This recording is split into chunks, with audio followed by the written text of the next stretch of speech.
Kok pelestarian harta itu apa? Jadi gini Bapak Ibu, orang kalau punya uang, orang kalau punya harta, maunya hartanya diapain? Dipakai sekarang, bisa berguna buat yang akan menikmati, bisa anak, bisa saudara, bisa orang tua, betul ya? Nah ternyata di Indonesia melakukan hal itu nggak sederhana.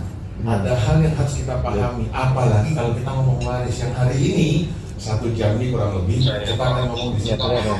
Nah kalau kita ngomong di sana, saya harus berlandaskan hukum. Jadi saya pembicara nih mau sharing sesuatu karena saya pernah belajar hukum. Saya selama berkarir di industri keuangan itu sering nanya, kenapa harus begini? Kenapa harus begitu? Nggak kejawab sampai ketemu urusan hukumnya. Nah, ngomong waris, saya mau tanya sama Bapak Ibu. Waris itu di Indonesia tuh agama apa yang paling banyak Bapak Ibu? Muslim ya? Bapak Ibu mau tahu nggak? Yang beragama Muslim ya? Itu kalau orang Islam itu membagi harta itu bukan ribet, tapi masalahnya banyak sekali aturannya yang harus dia pahami. Termasuk saya harus belajar. Oleh karena itu saya mempelajari ilmu faraid dan saya juga bersertifikasi faraid. Lucu lagi, waris saya di Islam itu begini. Kalau di luar negeri gimana warisnya? Saya juga belajar Bapak Ibu. Saya belajar hukum internasional. Jadi pengen supaya orang kalau nanya, saya beli investasi di Singapura, bagus, lebih bagus dari Indonesia.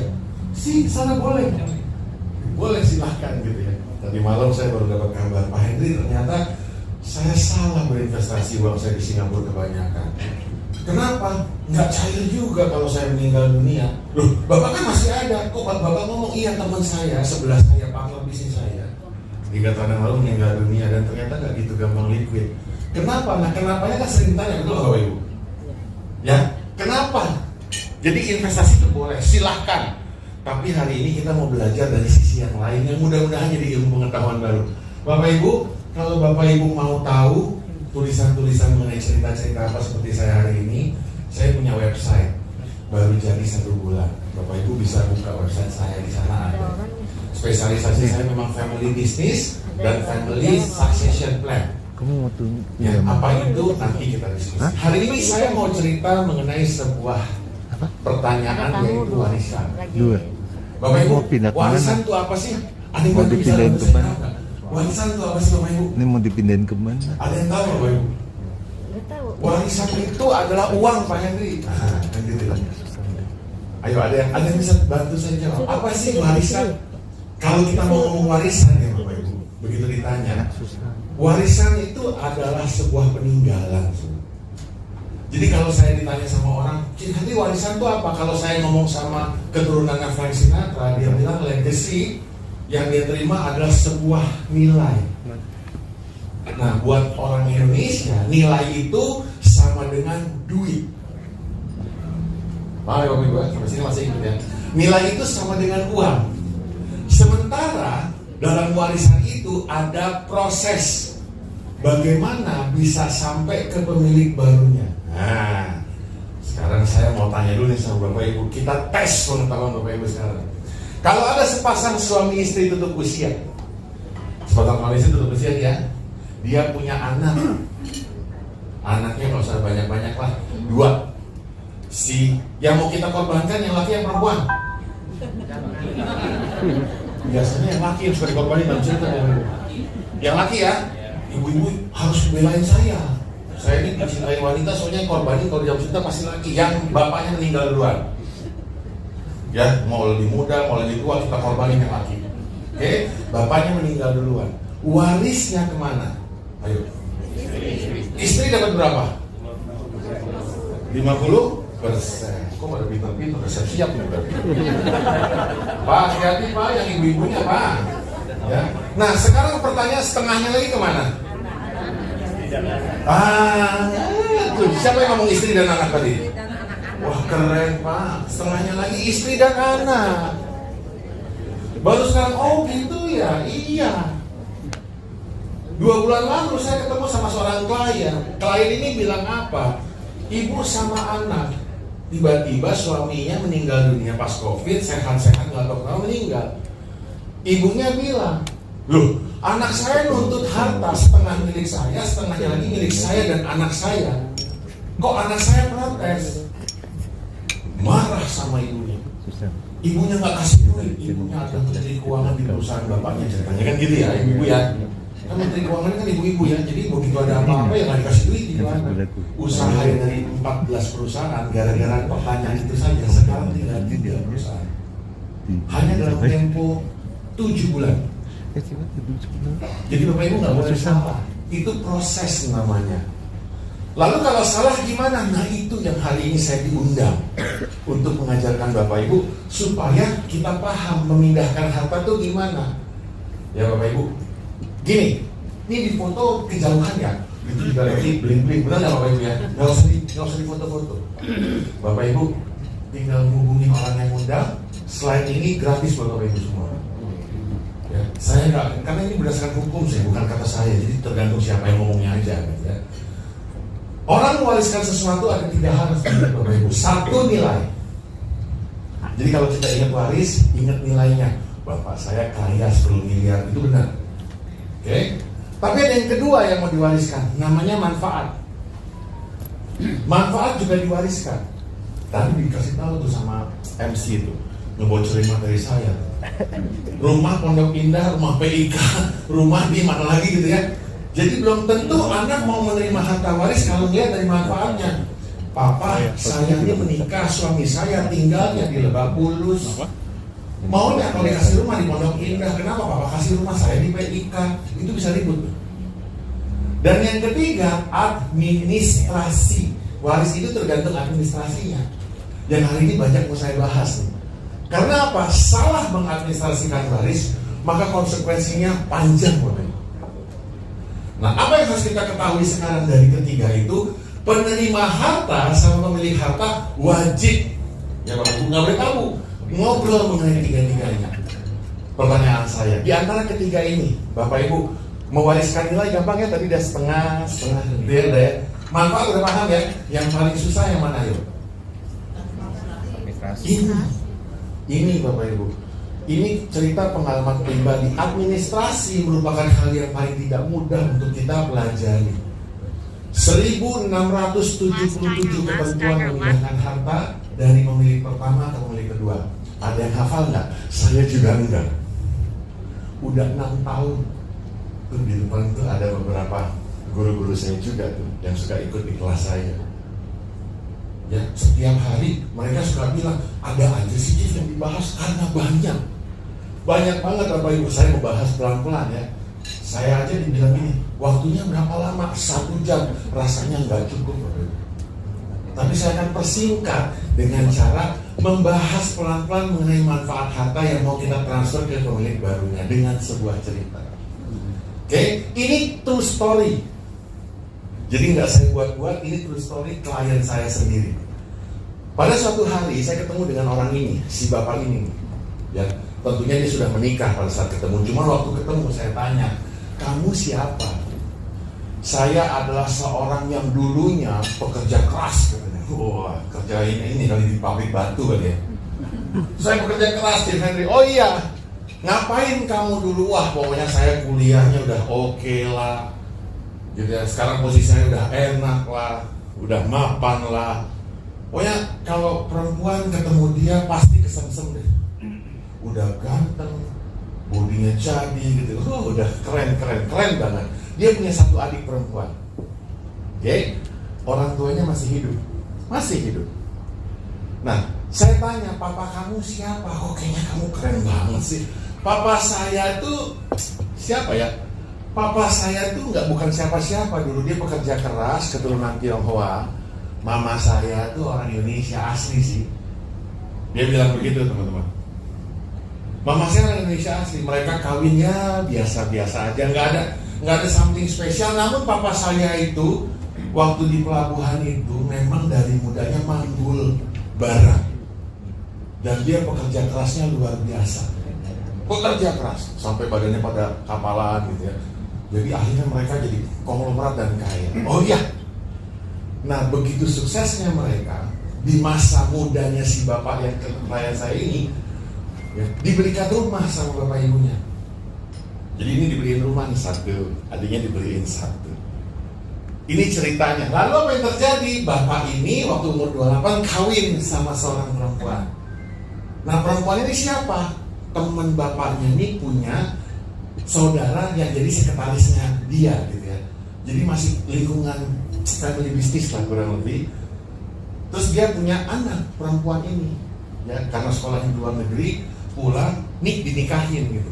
Ya udah kamu sama saya, biar perusahaannya nggak jauh-jauh katanya gitu. Orang dulu kan gitu Bapak Ibu ya, biar nggak jauh-jauh katanya. Menikah. Ceritanya happy ya? Happy ya? Saya mau exercise ceritanya sama Bapak Ibu sekalian. Apa yang terjadi di dalam proses perkawinan? Dia nanya sama saya, Chief, saya mau tanya dong. Apa yang Bapak mau tanyakan? Begini nih, saya menikah, ya, itu sama istri saya sah. Tapi pertanyaan saya, bapak saya menikah zaman dulu. Nanti kalau ada apa-apa, saya ahli warisnya dong. Benar nggak Bapak Ibu? Pertanyaan itu boleh nggak diajukan? Boleh dong. Kira-kira bapaknya marah nggak ya? Enggak, kalau zaman dulu kan ya. Saya mau kasih lihat undang-undang Bapak Ibu di dalam catatan perkawinan. Orang kalau nikah sama seperti kayak orang mau beli handphone baru. Ini ada iPhone 15 baru keluar nih. Udah ada yang ingin belum? Hah? Udah ada yang pre-order belum? Gak usah pre-order dulu deh. Saya mau tanya yang lain. Bapak Ibu kalau beli handphone baru, begitu Ibu unboxing, buku manualnya dibaca nggak? Boro-boro sih, jangan ditanyain kayak begitu. Pasti nggak dibaca punya. Sama kayak orang nikah. Orang kawin itu begitu mau kawin, habis kawin jebret, nggak dibaca manualnya. Langsung ya kawin beres. Pokoknya punya anak aja. Kan gitu ya, manualnya perkawinan itu buku perkawinan Bapak Ibu. Di dalam buku perkawinan ada satu pasal bunyinya nomor 2 itu tiap-tiap perkawinan tolong dicatatkan menurut peraturan undang-undang. Maksudnya apa? Jadi boleh nggak sih nikah siri? Mohon maaf ada orang Islam dari sini. Hah? Nikah siri boleh nggak Bapak Ibu? Ya, nikah siri itu nikah pakai siri gitu maksudnya. Ya, enggak ya. Jadi kalau secara agama nikah siri boleh. Nikah siri itu ada istilah agama Islam yang bilang namanya nikah agama. Jadi boleh. Tapi dengan pasal ini apa konsekuensinya? Nah ini yang kita belajar Bapak Ibu. Di dalam harta, kalau perkawinan Bapak Ibunya tidak tercatat, apa yang terjadi? Boleh dong kita belajar sama-sama. Nih yang terjadi Bapak Ibu. Bapak Ibunya tuh pasti punya deposito. Di sini ada yang nggak punya deposito? Nggak usah deposito deh. Di sini ada yang nggak punya tabungan? Saya jawabnya gini lagi deh. Soalnya nggak ada yang jawab. Di sini ada yang nggak pernah mampir ke ATM? Mampir dong ya. Atau di sini ada yang nggak punya rumah? Nggak mungkin ya. Semua pasti naruh uangnya minimal di tabungan dan minimal pasti punya rumah. Lalu apa konsekuensinya? Ini kita mau exercise. Minimal Bapak Ibu pasti punya tabungan di sebuah bank. Yuk kita jujur yuk. Tolong ibu-ibu liatin suaminya kalau ikutan hadir. Pak, kamu punya tabungan di mana? Ya. Tanya sama suaminya. Punya tabungan di mana? Gitu ya. Tapi tanya sekarang tambah pakai ilmu baru. Pak, waktu kamu buka rekening tabungan, apa yang kamu baca? Yang kamu baca perjanjiannya apa nama countertellernya? Boleh dong Bapak Ibu jangan berantem ya. Saya mau buka-bukaan nih hari ini, jujur. Saya buka rekening pertama kali tahun 90-an yang saya ingat sampai sekarang adalah Sandra. Siapa tuh Sandra? Sandra tuh tertulis di sini tuh. Dulu kalau kita buka rekening tuh customer service tuh, Pak ada meja-meja, saya nggak bilang ke formulir, saya nanti ke dia, wah, Melinda di makalah. Kalah deh tuh, Melinda tahu ya siapa ya? Kalah. Saya lihat ke situ, ya. Sandra, camel putih, keren, tinggi nggak tahu karena duduk, keren aja pokoknya. Bapak Ibu waktu bikin rekening dibaca nggak? Baca. Bapak baca? Detail baca. Saya detail. Detail baca. Saya mau tanya yang terakhir Pak, dibawa pulang nggak formulirnya? Ada kopinya. Ada kopinya. Di rumah dibaca lagi nggak? Baca. Satu nih Pak, selama saya manggung bertahun-tahun baru satu. Tepuk tangan dulu dong. Kita tes warisnya. Tapi jangan meninggal. Kita tes pengetahuan warisnya ya. Waktu Bapak baca ini enggak? Orang meninggal itu kalau tutup usia, apa yang harus dilakukan oleh penerima manfaatnya? Ada syarat yang tersirat di dalam tanda tangan itu, Pak. Bahwa begitu pemilik rekening tutup usia, maka bank itu bukan lembaga waris. Bank itu harus mencairkan kepada ahli waris. Undang-Undang Perbankan nomor 10 tahun 98 pasal 44A ayat 2. Hafal banget dia, nggak tahu ngomongnya doang. Ya. Bank itu karena bukan lembaga waris, dia nyuruh Notaris. Notaris itu minta, Pak, Bapak kan ahli waris nih, istri-istrinya ya, yuk bikin surat keterangan waris. Syaratnya apa surat keterangan waris? 1, KTP semua para ahli waris. 2, buku pernikahan. Kalau bapaknya catat ini punya buku nggak, Pak? Pertanyaannya berikut, ya, Bapak waktu baca formulir dari bank, Bapak baca nggak isinya buku perkawinan apa? Enggak, karena waktu bikinnya belum nikah. Bener. Menang Pak Dodi saya. Menang saya. Karena apa? Bukunya nggak dibaca. Padahal buku garansi kita tuh buku perkawinan. Karena apa? Buku perkawinan itu harus dibawa ke notaris. Kenapa? Karena ingat Bapak Ibu catat, surat keterangan waris belum berlaku sebagai akta untuk mencairkan harta di bank. Belum.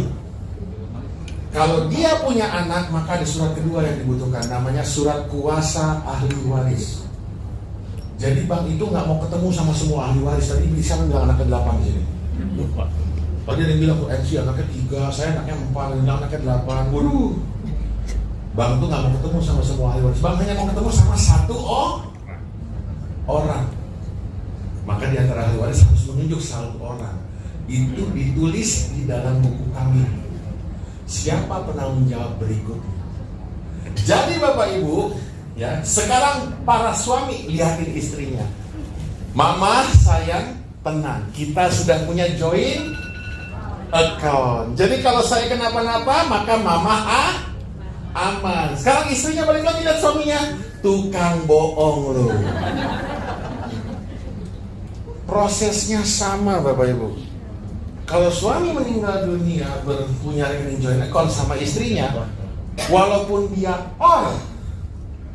istrinya begitu mau narik dana harus minta izin dari seluruh ahli waris, baru bisa narik dana. Tenang Cik, orang bangga saya reken lah. Waktu suami saya meninggal, saya nggak ke rumah sakit duluan, saya ke ATM.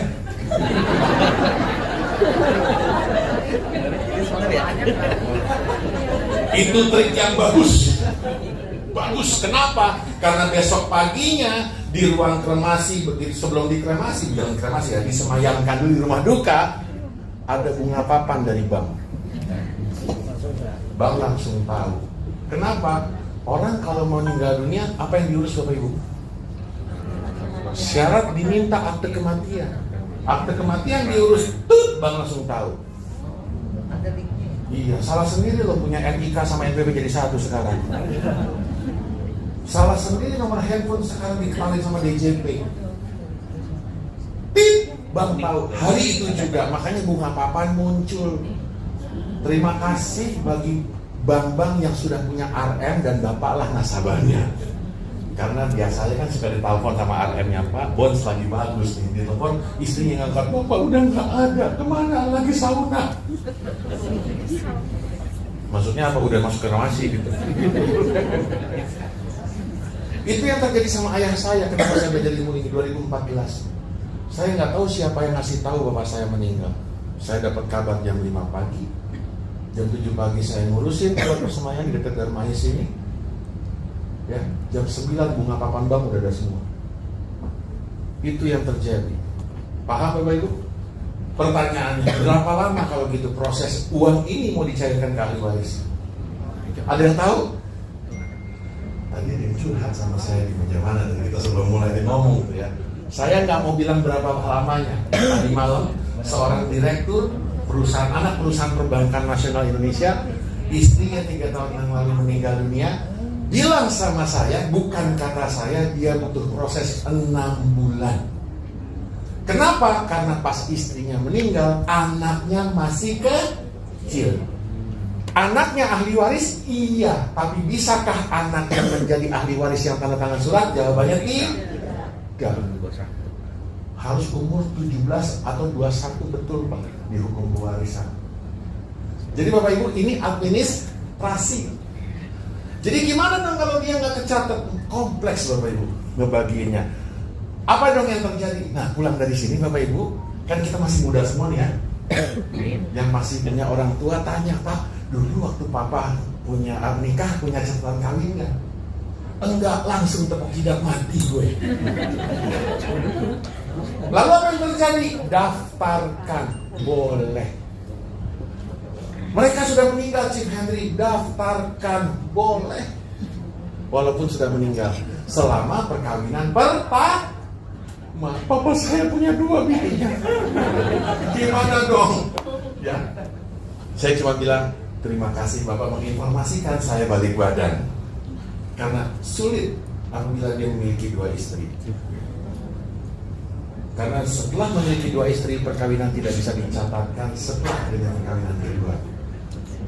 Kenapa? Karena dia harus minta izin sama istri yang pertama. Itu undang-undangnya. Yang minta izin udah meninggal. Baru paham nih Pak ya? Sama Pak, ribet Pak. Dan itulah papa saya, datang dari perkawinan kedua. Stres gak Bapak Ibu? Stres ya? Makanya saya gede gini jadi hobi makan karena stres. Pengalaman pribadi. Dan saya nggak takut, kenapa? Karena saya selesaikan dengan ilmu ini. Bapak Ibu, bagaimana masalah selanjutnya? Ada lagi nggak? Ini baru pemanasan Bapak Ibu. Yuk kita bahas yang enak-enak pada malam hari ini. Dia punya rumah. Dia punya rumah, dia punya anak 2. Mereka menikah. Terus akhirnya nih anak beli rumah bukannya dari bapaknya. Berarti rumah pembelian bapaknya itu tadi masih jadi harta yang membingungkan kan kurang lebih ya. Dia beli rumah nih atas nama dia sendiri. Istriku sayang tenang, saya kan pengusaha, ntar saya beli rumah, saya beli semua sama kamu deh, biar aman. Ya, di sini siapa yang rumahnya perempuan? Di sini siapa yang rumahnya atas nama kita yang perempuan itu di tangan saya perempuan loh, yuk. Ayo sekarang, nggak apa-apa di tangan. Ya, Bapak, Ibu, yang rumahnya dibelikan suami atas nama wanita, ingat sayangi suami sehabis-habisnya. Joget kalau perlu di rumah tiap hari. Kenapa? Nggak ngaruh. Rumah dibelikan atas nama perempuan, dalam undang-undang disebut harta bersama. Tetap punya laki-laki. Serem ya? Ya, maka bisa joget di rumah setiap hari biar kita nikah sampai masa akhir hayat, supaya pas akhir hayat jadi milik perempuan. Udah tua tapi ya Bapak ya. Siapa yang mau pisah harta? Pisah harta Pak. Pisah harta aja gitu ya. Beda antara agama yang lain dengan Muslim. Kalau Muslim dibelikan sama perempuan langsung punya dia. Gitu. Yang tidak agama loh ya. Pak, kalau dicatat Pak, jangan pernah tidak agama gara-gara saya. Gak ada hubungannya. Kenapa? Walaupun dicatatkan atas nama perempuan, dia nikah di mana? Di Indo. Muslim nikah di Indonesia. Kalau suaminya menceraikan dia, maka yang berlaku hukum apa? Hukum Indo tetap aja harus dibagi 2. Itu serakahnya laki-laki, Ibu, termasuk saya. Kenapa? Bukan kata saya, kata administrasi undang. Emang pasti begitu. Lah itu yang terjadi. Maka di dalam rumah tangga yang dikhawatirkan itu selalu perceraian. Belum ngomong waris. Lalu apa dong yang harus saya perhatikan adalah harta setelah saya menikah dan sebelum saya menikah. Karena warisnya beda Bapak Ibu. Mana yang mau diwariskan dalam perkawinan? Bapak Ibu bisa lihat. Waktu si anak dibelikan rumah sama bapaknya, itu rumah dia. Nah sekarang anak ini membeli rumah lagi atas nama istrinya. Berarti itu harta dia bersama dengan istrinya. Kalau suaminya meninggal, apa yang terjadi? Kan gitu ya. Pertanyaannya, kalau cerai hidup, apa yang mau dilakukan? Kalau cerai hidup, Bapak Ibu saya lihat dari slide sebelumnya. Kita naik ke slide sebelumnya. Kalau dia cerai hidup, maka rumah yang diberikan atas nama bapaknya itu tetap milik suami. Yang rumah atas nama istrinya dibelah dua, itu kalau cerai hidup. Tapi kalau dia cerainya meninggal dunia, kalau di Indonesia kan dia bahasa hukumnya cerai mati gitu ya. Apa yang terjadi? Kalau dia cerai meninggal dunia, maka yang harta bersama dibagi ke istri dulu. Baru sisanya dikasih harta waris. Harta yang diberikan atas nama bapaknya langsung masuk harta waris, tidak dibagi ke istri setengah dulu. Paham Bapak Ibu? Itu administrasi. Lihat di mana tuh, baca tuh undang-undang harta bawaan dari pasal 119 KUH Perdata.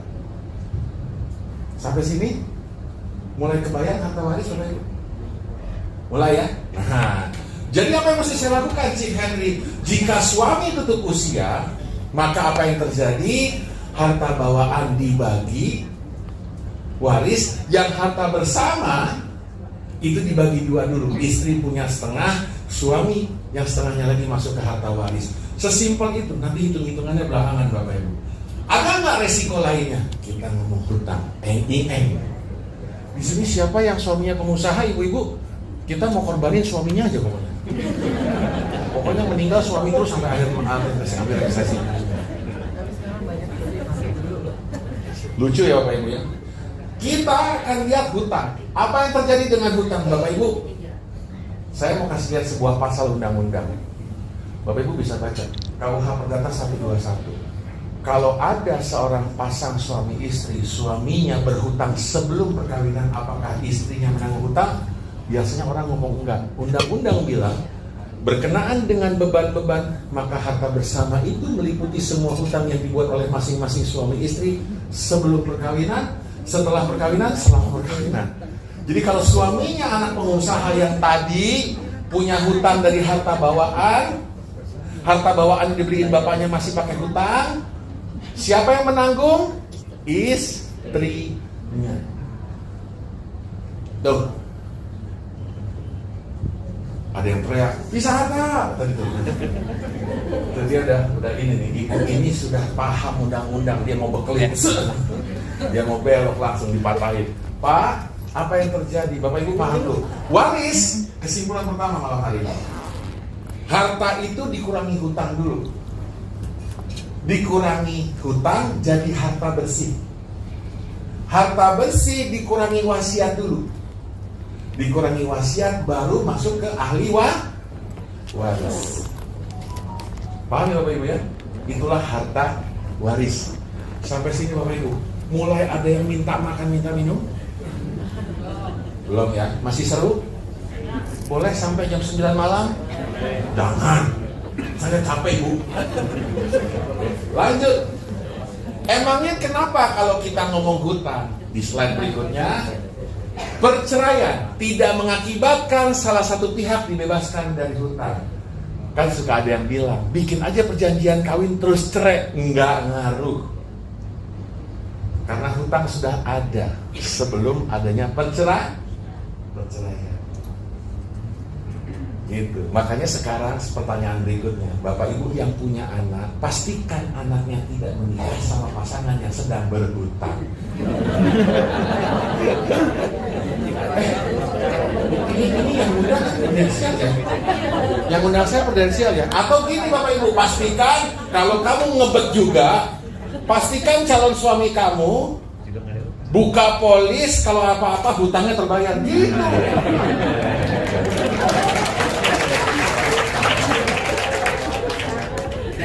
Nggak mau lah beli polis, ya nggak apa-apa, urusan kamu pokoknya. Bapak nggak setuju. Buka polis kok.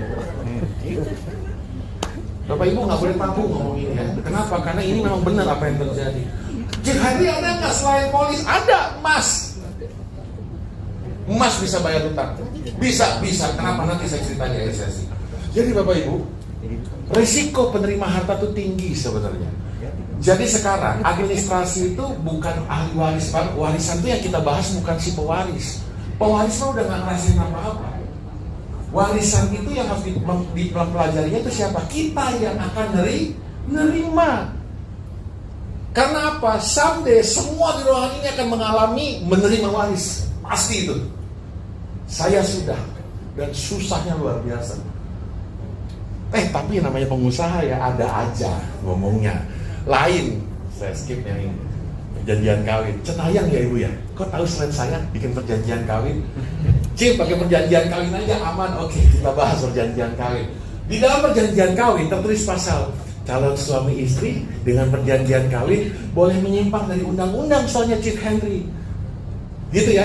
Jadi mereka boleh membuat ketentuan. Iya, tapi ketentuannya selama kawin.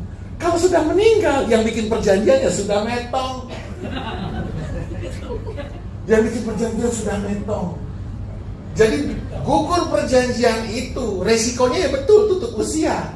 Jadi begitu dia tutup usia, maka dia nggak berlaku lagi itu perjanjian kawin. Karena perjanjian kawin hanya memisahkan harta bersama dari beban, tidak memisahkan harta bawaan dari beban. Jadi kalau harta bawaannya ada hutang, nggak dipisahkan dengan perjanjian kawin. Karena nggak boleh berniat, saya bikin perjanjian supaya harta nanti kalau saya bangkrut, biar harta saya diangkut, saya tinggal sama kamu. Nggak boleh, nggak berlaku itu perjanjian kawin. Batal demi hukum. Ya, kalau nggak percaya, yuk kita ikuti terus gosip Direktur Taspen. Ya, jangan dibahas, ntar saya ditangkap polisi. Karena itu semua itu merupakan pembelajaran yang menarik Bapak Ibu. Boleh nggak sekarang begitu belajar sama Chief Henry bikin perjanjian kawin? Boleh, sejak tahun 2015 Bapak Ibu boleh bikin perjanjian kawin. Di tengah atau setelah perkawinan. Kenapa bikin perjanjian kawin? Karena salah satu alasannya adalah jika, ingat Bapak Ibu, catat malam ini penting, anak kita disekolahkan ke luar negeri. Apabila anak kita disekolahkan ke luar negeri dan dia nanti menikah dengan warga negara asing atau jangan-jangan dia pindah jadi warga negara asing, maka perjanjian kawin itu penting buat dia. Supaya apa? Kalau dia menikah dengan warga negara asing, maka waris yang kita turunkan ke dia dalam bentuk properti bisa dia terima. Tapi kalau tidak memiliki perjanjian kawin, anak kita sekolah di luar negeri dan menikah dengan WNA, maka dia tidak bisa menerima harta properti. Kok gitu? Ya jangan salahin saya. Undang-undangnya ngomong begitu. Jadi perjanjian kawin itu cuma memisahin ini aja Bapak Ibu. Harta suami ya harta suami, harta istri. Tapi harta bawaan tetap harta bawaan. Hutang bawaan tetap hutang bawaan. Paham ya Bapak Ibu ya? Sampai sini mau minum dulu? Enggak ya? Thank you Pak. Bapak ini saya capek Pak. Oke. Saya mau kasih lihat sama Bapak Ibu sebuah kesimpulan harta dari klien saya. Dia nanya kayak begini, langsung dia ngobrol sama saya, Chief Henry. 2 Agustus 2023 baru. Kelas yang diikuti oleh beberapa teman-teman yang mengundang. Ada satu orang nanya, Chief Henry, tolongin saya dong. Saya itu merasa bahwa apabila ada apa-apa, apakah perjanjian kawin menghilangkan hak waris? Jawabannya tidak. Di mana hak waris tadi apa? Hutang pun akan diwariskan. Ini ada yang konsul sama saya. Ada lagi Bapak Ibu. Dia bilang, Pak Henry, prosesnya kan begini. Cuman gimana dengan pajak? Nah sekarang ibu yang menjadi ibu rumah tangga nengok ke suaminya lagi. Ayo. Bapak Ibu, di undang-undang pajak yang baru nomor 7 tahun 2021, kalau suami punya hutang pajak, apa yang terjadi di pasal 6 ya? Yang huruf A, yang bersangkutan yang harus biar yang di huruf B. Istri wajib bayar pajaknya kalau berhutang, tidak ngomong suami. Itu kelebihan istri Pak. Kalau dia menikah, istrinya punya NPWP, suaminya nggak punya NPWP, suami nggak disebutin. Nah, suami kapan dibantingnya dalam undang-undang ini? Kalau istrinya meninggal dunia, baru masuk huruf C, salah seorang ahli waris. Istri hati-hati makanya. Jadi kalau ada hutang, apalagi pajak, nyata tuh. Jadi suami kan diberhentikan umurnya malam hari ini, istri dibikin susah pakai undang-undang. Pengaruh nggak permasalahannya perjanjian kawin? Jawabannya tidak. Tidak pengaruh. Nggak ada pengaruhnya. Anaknya masih kecil. Ahli warisnya apa? Bapaknya tahu istrinya begitu, gitu ya. Bapaknya meninggal, istrinya tahu digituin, istrinya juga ikut. Kenapa? Daripada ikut undang-undang, Pak, mendingan ikut suami. Sama suami anak udah terbang sama burung sana, udah pergi dia sama gitu ya. Anaknya masih kecil, apa yang terjadi? Salah seorang ahli waris. Untung anaknya masih kecil, dia orang pajak nggak kalah pintar. Para ahli waris yang tanggung jawab atas hutang pajak, kalau anak ada yang udah gede dia, masih kecil, umur 10, umur 8, umur 2. Yang wali kan dipegang sama walinya kena. Walinya nggak ada, dipegang sama pengampunya kena. Pengampu apa sih? Henry badan lembaga yang mengatasnamakan harta itu diwalikan. Pengampu itu pengadilan, itu pengampu namanya. Ada yang bisa escape dari hutang di warisan? Nggak ada. Inilah pajak, Bapak Ibu. Dia nanya, saya pinter lah, udah peduli dengan ngomong masalah warisan. Pertanyaan saya sekarang gampang lah. Bapak saya nggak kawin, dia kasih harta ke saya. Kapan? Sekarang. Namanya hibah. Gimana dengan hibah?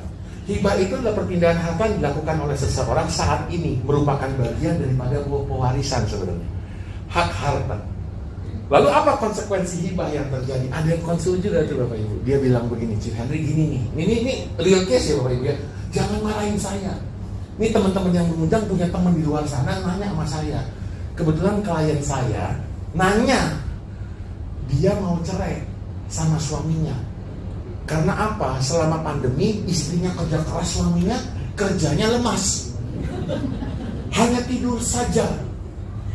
Istrinya jadi yang menafkahi keluarga. Sebelum kami bercerai, biarkan mereka hibah ke anak dulu ya, baru kita ceraiin. Boleh nggak? Saya cuma bilang silakan. Boleh, mantep.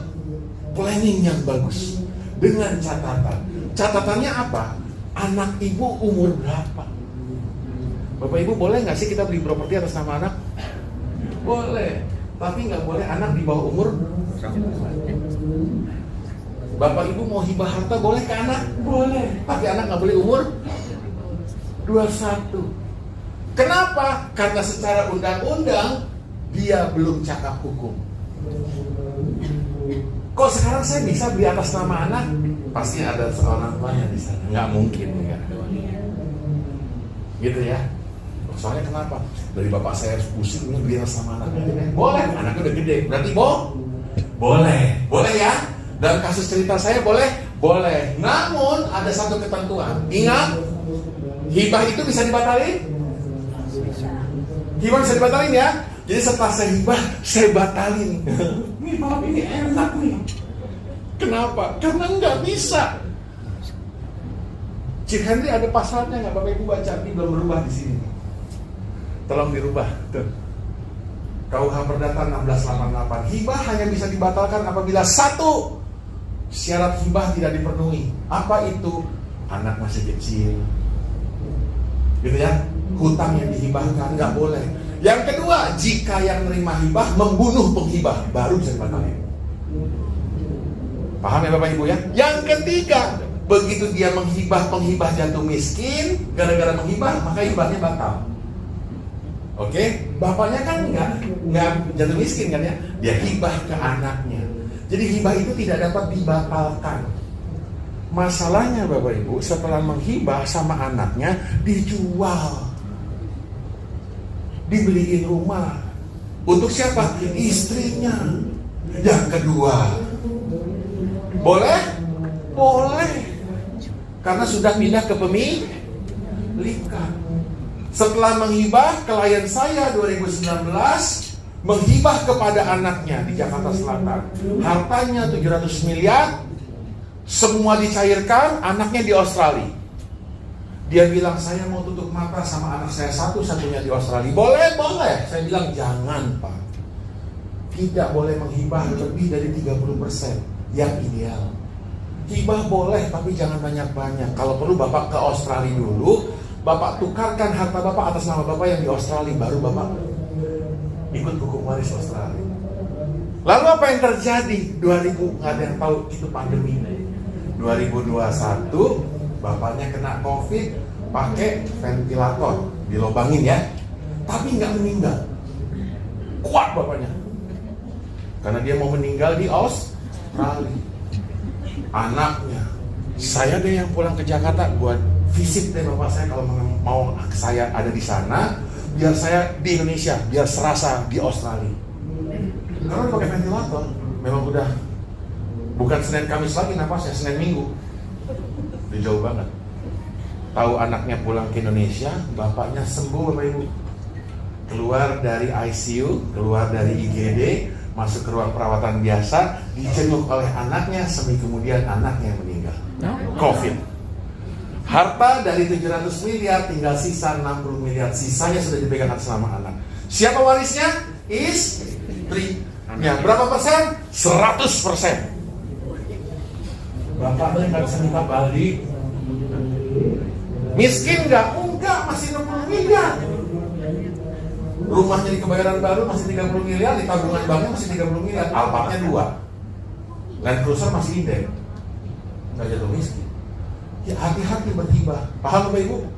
Jadi dia nanya, hibahin aja, enggak gitu. Namun ada satu yang harus dia bilang, udah saya hibahin ke istri ya. Enggak boleh. Menghibah ke istri nggak boleh. Ibu jangan pernah minta, Pak hibahin saya ya. Jangan. Minta, kalau istri jangan minta hibah. Minta aja hibahnya hilangin. Pak beliin saya rumah. Jangan bilang hibah, karena nggak boleh. Batal demi hukum. Ya, rumahnya tapi yang banyak ya Pak. Jangan yang gede, yang banyak gitu. Yang gede percuma Pak. Kenapa? Kalau dia terlalu mahal dan satu besar itu bisa nggak boleh. Sampai hibah. Kecil-kecil banyak. Habis gitu, habis dibeliin jual, baru beli yang gede gitu. Ini strategi benar, udah benar. Ya, caranya gimana sih? Nanti kita gosipnya malam lagi makan. Oke? Pakai wasiat aja deh. Waris itu setara dengan wasiat. Kalau wasiat apa yang terjadi? Kita nulisnya sekarang, eksekusinya nanti. Oh ini berulang nih slide-nya. Oke, saya lanjut ya. Wasiat ada undang-undangnya, ada, bikinnya hari ini, eksekusinya pas saat meninggal dunia. Lalu warisnya gimana? Wasiat itu boleh ditulis tapi tidak boleh melanggar hak anak. Yang punya hak waris siapa? Dalam wasiat yang nggak boleh dilanggar. Bapak Ibu baca, anak, orang tua, dan anak luar kawin. Jadi kalau si suami tiba-tiba, mohon maaf ya bapak-bapak ya, kan mau jatuhin malam hari ini ya, tiba-tiba punya anak di luar kawin, tuh punya hak waris bahkan setengah dari yang mesti dia terima. Hati-hati. Makanya ibu-ibu yuk malam ini kita joget di rumah. Joget yuk. Mau nggak mau, bapak-bapak kalau ibu yang joget sayangi istrinya. Ini derita wanita. Jadi kalau bapak ibu malam ini di approach sama teman-teman yang ibu-ibu, sama teman-teman yang mengundang, mereka itu sedang mencoba melindungi para wanita sebenarnya dari apa yang sedang mau ditawarkan. Karena apa? Konflik waris itu tinggi Bapak Ibu. Saya yakin malam ini nggak ada tuh yang persyaratan ketiga, aman semuanya. Tapi Bapak Ibu, 2018 saya ketemu dengan seorang klien yang begitu negosiasi, istrinya langsung, Pak Henry, ini suami saya sama saya udah konsul, Pak Henry kan lagi ke WC, nanti 2 minggu lagi saya telepon ya. Saya bilang nih ibu nih tahu rahasia suami ini. Iya Bu, boleh Bu, silakan Bu, yuk kita ketemu. 2 minggu lagi saya ketemu sama ibunya. Ada perempuan lain, wah nanti Bu, ini pasti cuma kakinya. Mohon maaf Pak Henry, saya mau nanya, kalau tadi Pak Henry kemarin 2 minggu lagi itu bilang anak luar kawin, dari suami punya hak waris. Saya mau nanya, saya punya suami tapi perempuan, si istri punya cem-ceman tapi dia perempuan dan punya anak dan menikahnya di luar negeri, nggak sehat menikahnya. Jangan bilang lesbi, LGBT. LGBT. Ya, dan itu ngomongnya kayak bansi LGBT. Gimana? Saya bilang saya angkat tangan. Apalagi kayak gitu. Karena kami berdua punya anak luar kawin yang sah. Belum mati. Udah anak luar kawin sah pula. Sah di mana, Bu? Di luar negeri. Lalu ada nggak akte kelahirannya? Ada. Mati lu. Kok bisa gampang Pak Henry di Indonesia? Presiden meninggal, masukin amplop, kasih pejabat, beres. Waduh, mati saya bilang. Bener nggak Bapak Ibu? Saya nggak bahas ke situ. Itulah administrasi. Warisnya konflik. Jadi dapatkah wasiat berkonflik? Saya mau punya cerita Bapak Ibu. Ini cerita benar. 10 menit terakhir ini akan seru. Wasiat adalah pilihan terbaik oleh orang Indonesia yang biasanya pengusaha. Hati-hati dalam membuat wasiat. Ini real case, ini case menarik. Ini seorang suami menikah dengan istri pertama dan istri kedua punya 4 anak. Kok menarik? Menariknya begini. Menikah istri pertama, lahir anak kedua, setelah melahirkan istrinya langsung meninggal. Anaknya masih kecil-kecil. Lalu dia menikah lagi dengan istri baru dan punya 2 anak, dan istri barunya mengasuh anak dari perkawinan pertama. Mereka keluarga bahagia. Sampai untuk usia mereka keluarga bahagia. Mereka bilang pakai wasiat, bapaknya pintar, nasabah saya. Dia bilang ini, Pak Henry, saya nggak mau ikutin pesan Pak Henry. Sebagai konklusi malam ini saya nggak mau ikutin. Pokoknya saya pakai hibah. Hibahnya apa? Anak saya beliin rumah satu-satu. Kompleknya sama, sebelahan. Biar nggak ada yang ribut masalah harga. Apartemen saya beliin satu-satu, depan-depanan. Biar nggak ribut. Kalau perlu gedungnya saya beliin buat mereka satu-satu. Termasuk istri saya. Biar tidak ribut. Oh iya. Kenapa? Karena dia tahu Bapak Ibu, kalau dia meninggal, undang-undang bilang apa? Walaupun istri dari perkawinan kedua berhak waris, tapi warisnya secara undang-undang dibatasi hanya maksimal 1/4. Kalau dia nikah lagi, maka perkawinan keduanya warisnya hanya 1/4 dan tidak boleh lebih besar dari waris anak. Gitu. Bapaknya tahu. Lalu mendingan saya bikin wasiat aja Pak Henry. Karena yang tersisa tinggal rumah yang besar beberapa saya punya sama usaha. Dia tulis wasiat, dia ke notaris, dia tulis wasiat seperti ini. Dokumen asli ya, nggak dikarang-karang. Saya nama ini alias ini menikah dengan istri pertama ini untuk usia anak 2 ini. Menikah lagi dengan istri kedua anak ini. Jelas ya di wasiatnya. Lalu dia bilang, next. Ini masih anak. Next, di dalam perkawinan saya yang kedua, istri saya akan saya wasiatkan sesuatu. 1, istri saya akan saya wasiatkan sebuah rumah. Nih buat istri. Kalau dia meninggal duluan, maka itu kembali ke saya dan warisnya buat anak-anak. Pelaksanaan wasiatnya adalah istri saya. Itu wasiatnya. Lanjut, saya punya usaha. Usaha saya serahkan sama anak saya laki-laki si Koko. Di mana usaha itu semua inventaris usaha, kontrak-kontraknya milik dia, dengan catatan dia harus menafkahi ibunya dari 50% keuntungan perusahaan. Gitu ya Bapak Ibu ya? Tanda tangan. Dan wasiat ini berjalan. Apa yang terjadi? Setelah beberapa bulan kemudian bapaknya meninggal. Wasiat dieksekusi. Gimana cara eksekusinya? Anak-anak ke notaris. Pak notaris, bapak saya pernah bikin wasiat, dicek Bapak Ibu. Bikin. Kami tidak mau berkonflik. Kami tanda tangan. Kami akan patuh kepada wasiat dan tidak akan memperkarakan sesuatu. Aman, gitu kan ya? Dieksekusi wasiatnya. Apa yang terjadi waktu dieksekusi? Ternyata rumah yang diwasiatkan ke ibunya hari itu orang Indonesia hari ini menjaminkan harta pribadinya ke bank, minjem duit buat usaha. Usahanya dipegang sama anaknya. Di wasiat anaknya tertulis semua kontrak-kontraknya milik kamu. Jadi itu sekarang rumah punya siapa? Punya anaknya, punya istrinya. Notaris nggak dikasih tahu yang begitu-begitu Bapak Ibu. Itu konfliknya. Punya anaknya enggak.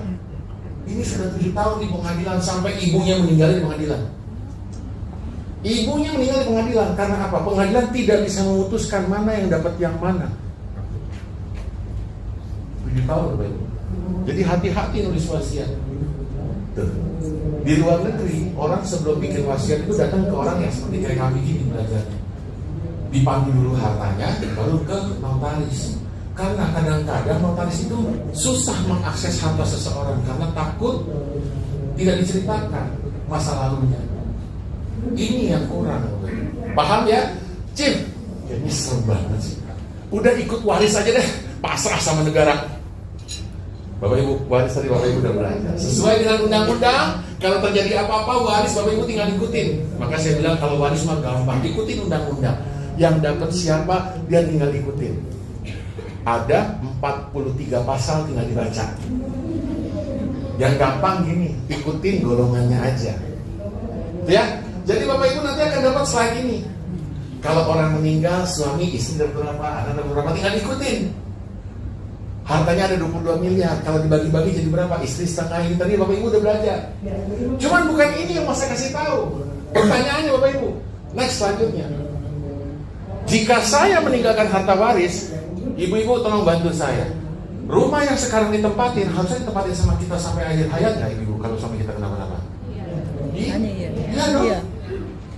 Rumah itu harta waris bukan? Ibu cuma punya hak setengah loh. Setengahnya lagi gimana? Ahli waris yang lain. Kalau anaknya butuh duit, bilang mah jual. Kira-kira ibu akan tega nggak membiarkan anaknya? Gimana cara solusinya coba? Waris itu bukan nilai, manfaat. Ini di Indonesia 78% terjadi. Ini rumah. Kasusnya dalam pewarisan rumah. Kenapa? Karena jika ahli warisnya istri dengan berapa anak tadi? 2 anak, 2 bilang jual, 1 bilang tidak jual, maka dia tidak akan terjual. Sengketa malah. Nah sekarang apakah ibu tega membiarkan anaknya dari ahli waris butuh duit tiba-tiba karena lagi berhutang memang nungguin bapaknya meninggal? Kejam apa sih cerita? Bukan, ini realita, ini kejadian. Jadi kalau meninggal apa yang terjadi? Saya selalu bilang maka dampingilah rumah itu minimal setengah harganya pakai uang nunggu. Uang nunggunya di mana? Yang paling murah hari ini, mohon maaf saya diundang bukan untuk jualan, tapi yang paling murah hari ini cuma pakai polis. Cuma pakai polis. Kalau ada yang bilang polis buat BPHTB, enggak, BPHTB mah duit tunai di bank pakai tuh buat BPHTB. Tapi sekarang setengah hak istri hilang gara-gara pewarisan. Jangan kaget di sosial media banyak orang ibu-ibu sama anaknya berantem. Gara-gara nanya itu kan harta saya. Paham ya Bapak Ibu ya? Itu Bapak Ibu. Jadi inilah yang namanya pewarisan di Indonesia. Konfliknya besar. Dan lucunya Bapak Ibu, warisan itu dikecualikan dari objek pajak. Bagus. Makanya warisan dikejar-kejar sama yang nerima. Konfliknya itu Bapak Ibu. Ini kasusnya karena dikecualikan dari objek pajak. Barang yang lain belum. Bapak Ibu baca sebelum dikecualikan dari objek pajak warisan. Pasal bab 3, pasal 4 nomor 3 huruf A 2. Bapak Ibu baru menghibah ke anak hari ini. Nggak ada pajaknya. Dengan catatan tulisannya, apabila anaknya tidak punya hubungan pekerjaan dengan orang tua. Jika anak punya hubungan pekerjaan dengan orang tua, maka hibah yang Bapak lakukan kena pajak. Jadi hanya waris memindahkan harta yang bebas pajak. Makanya orang banyak ngomongin waris. Makanya Pak Dodi hubungi saya, ayo kita belajar warisan. Karena apa? Karena inilah satu-satunya program yang harta pindah bebas pajak. Yang lain punya potensi. Kenapa? Pajak Bapak Ibu.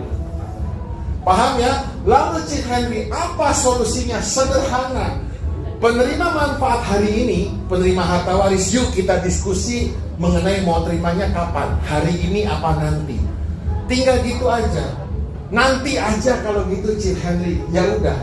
Kalau Bapak Ibu punya harta 10 miliar, apa yang terjadi? Next. Lanjut lagi. Next.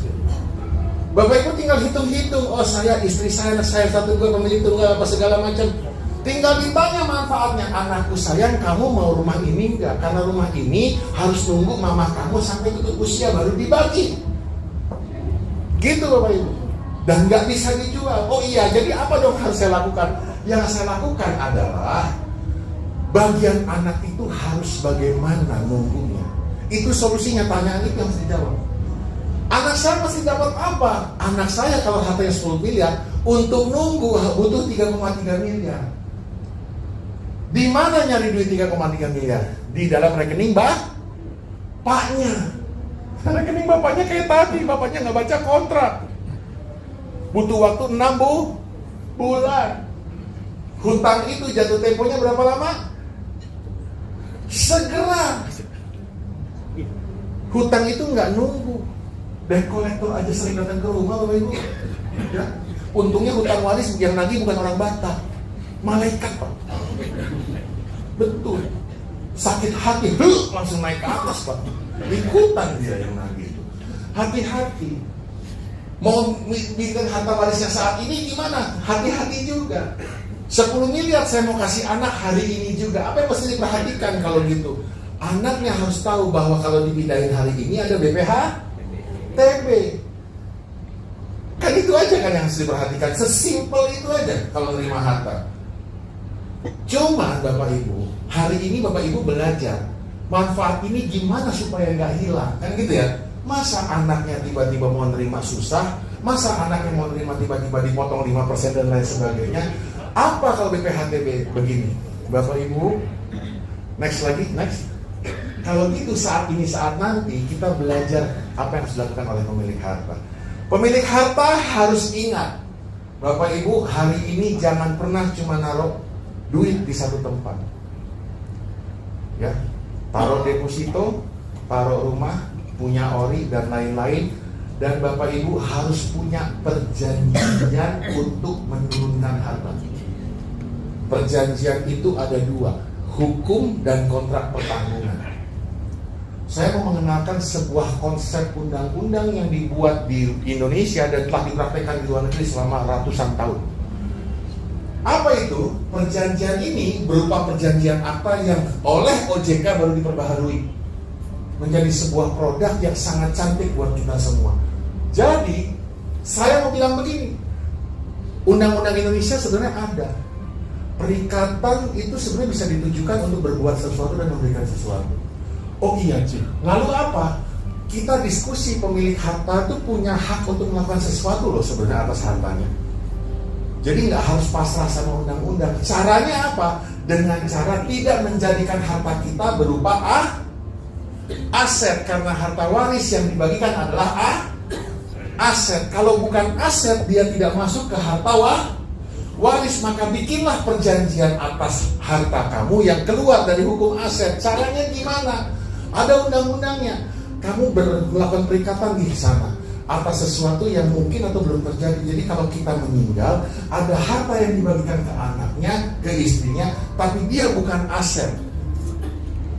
Gimana caranya? Sederhana Bapak Ibu. Apa yang harus saya lakukan? Saya mau pakai hak itu, Chief Henry. Bisa. Bapak Ibu, ini cerita hukum. Saya bukan cerita keuangan. Saya Henry, inheritance paralegal. Memberikan solusi kepada nasabah berdasarkan kontrak hukum. Bapak Ibu, kalau Bapak Ibu punya catatan harta 5 miliar, seperti tadi yang mau diwariskan dan segala macam, tiba-tiba Bapak Ibu bilang, Bapak Ibu butuh duit 3,3 miliar tadi. Ditanya lagi anaknya mau kemana? Hitung legitimate porsinya. Gak usah capek-capek hitung legitimate porsi. Tujuannya cuma satu. Setengah harta itu gimana Chief Henry ngamaninnya? Itu harta saya. Bapak Ibu, hari ini punya kesempatan. Saya kasih sebuah tips. Harta apa aja yang akan cair mulai dari asuransi sampai konflik bisnis. Dulu Bapak Ibu beli asuransi itu merupakan polis kalau meninggal dunia, betul ya? Dulu kalau kita beli polis kalau sakit. Hari ini Bapak Ibu, saya mau bilang ada produk yang dikeluarkan oleh Prudensial yang isinya akan memindahkan harta tak bertuan menjadi punya Tuhan langsung hari itu juga. Dengan cara apa? Bapak Ibu tinggal lihat. Bapak Ibu punya rumah, deposito tabungan saham, semuanya akan masuk ke dalam hukum pewarisan seperti yang tadi saya ceritakan. Hari ini Bapak Ibu akan diperkenalkan satu buah konsep produk sebagai pendamping harta, yaitu sebuah kontrak. Kontrak ini bentuknya biaya. Yang Bapak Ibu kasih nanti bentuknya biaya. Begitu biaya ini dibayarkan, dia akan masuk ke dalam sebuah kontrak. Dan kontrak ini lepas dari harta waris. Dan kontrak ini akan menciptakan harta baru yang bebas Bapak berikan untuk siapapun, tidak ada hubungannya sama waris. Jadi kalau saya mau ngasih istri saya lebih banyak dari anak saya, boleh? Boleh. Saya mau ngasih di antara dua anak saya, satu lebih banyak, boleh? Boleh. Sebab kalau di Islam, laki 2, perempuan 1. Gimana cara ngasih perempuan lebih banyak? Enggak bisa Bapak Ibu. Karena di Islam, kalau laki dapat lebih sedikit dari perempuan, yang ngasih masuk neraka. Surat An-Nisa ayat 14. Kekal lagi di dalamnya. Kalau nggak percaya, Google.